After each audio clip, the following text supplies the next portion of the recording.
Miley! Miley! Ay, sorry. Ano yun? Sabi ko, alis na tayo eh. Ba't ba kasi tulala ka? Naantok siguro. Di ka na nga. Tara na. Ay, wait! Di pa pala ako nag-a-attendant. Ay, ako din pala.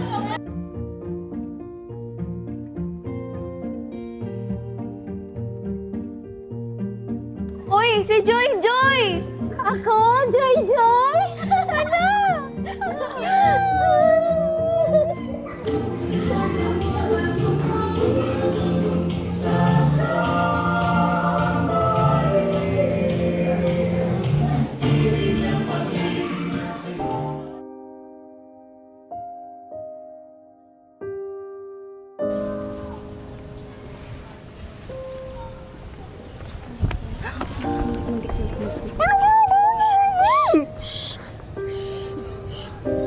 Huwag kang maingay. Tatanggalin ko to. Basta, huwag kang sisigaw. Huwag kang mag-iingay, ah.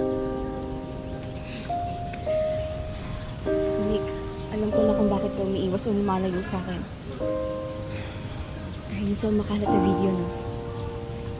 Nick! Di ba nakwento ko naman sa'yo na teatro ako sa church namin?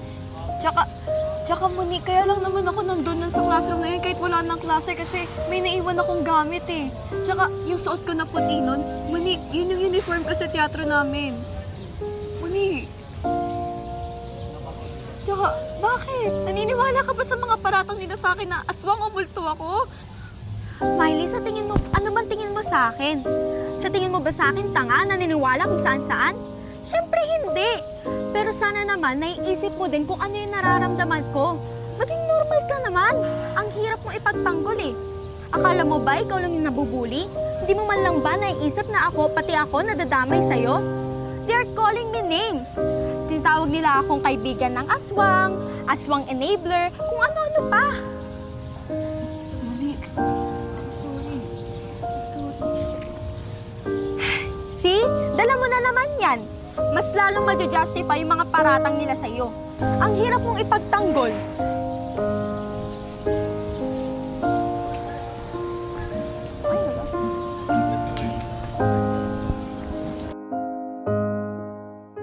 Okay, bilisan mo dyan. Tapusin mo na yan. Eto na. Ikaw rin yun. Bilisan mo dyan. Isang buti lang tayo 7-Eleven.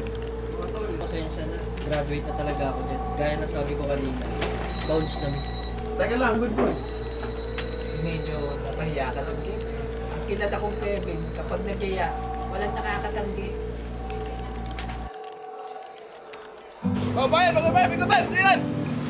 Oh, kaya pakarong mo natin, doon sa kanan, Oreo. Sasakay si Kuya.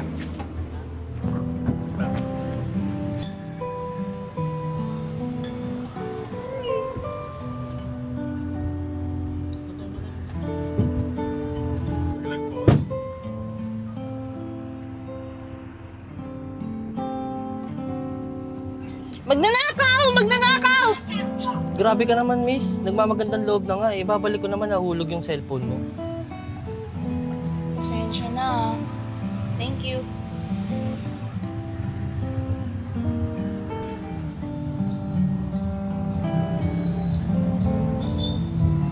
Kuya, para po, para.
Tay, akala ko po ba lasang hinugas?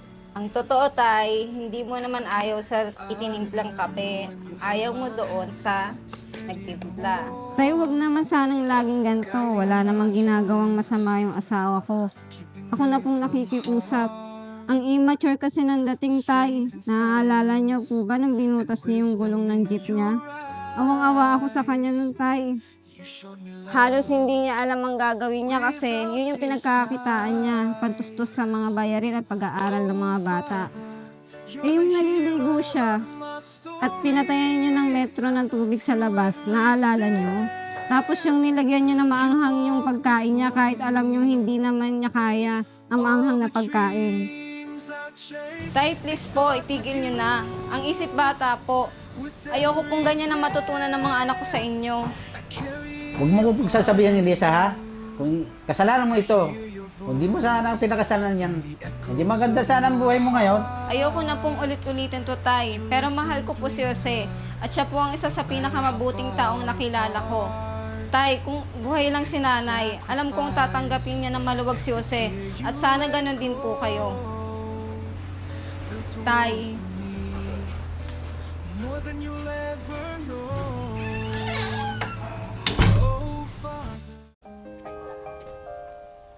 Attendance mo naman.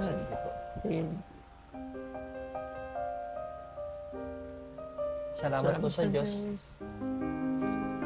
Oh, Sis Luz, ba't di nyo kasama si Joy? Binilin ko muna kay Luis kasi maglilipat na naman kami mamaya. Akala ko po ba nandun kayo ngayon sa buso nyo, anak? Para malapit lang sana sa lokal. Mahabang kwento. Sis Luz, alam ko meron kayong problema. Sabi lang po kayo ha. Gusto nyo po bang sa amin muna kayo tumuloy ni Joy? Kasi napag-usapan namin yung mag-asawa nung nakaraan pa. Hindi kasi namin lubos maiisip kung paano mong inaakay si Joy sa kabila ng kanyang kapansanan at sa kalagayan mo. Gusto mo bang hayaan mo kami pumasan ng dalahin mo? Mahabang kwento. Salamat sa Diyos. Na-appreciate ko pero hindi ko matatanggap ang alok mo, kapatid. Papapasaan pa mapipirmi din kami ni Joy. Sis Luz, yan ang huwag mong tatanggihan. Ang kape.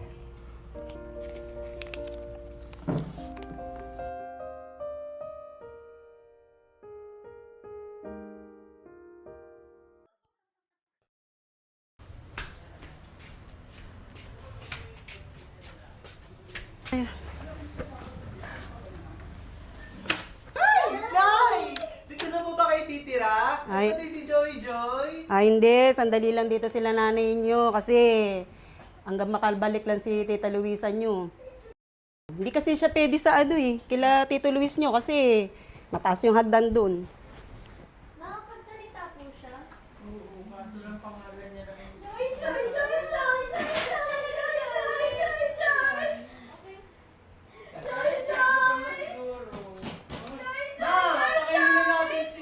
Ay, wait lang. Ma'am ha, nagluluto pa ang katulong nyo.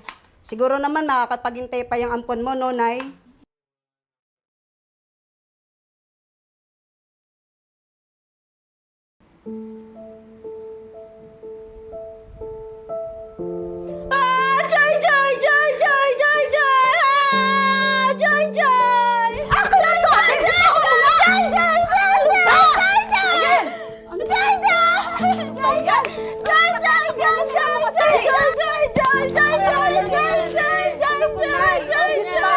Kailan meron yung ampon mo?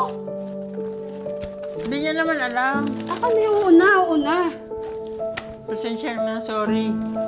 Hindi na maulit pag-time kung maigi si Joy.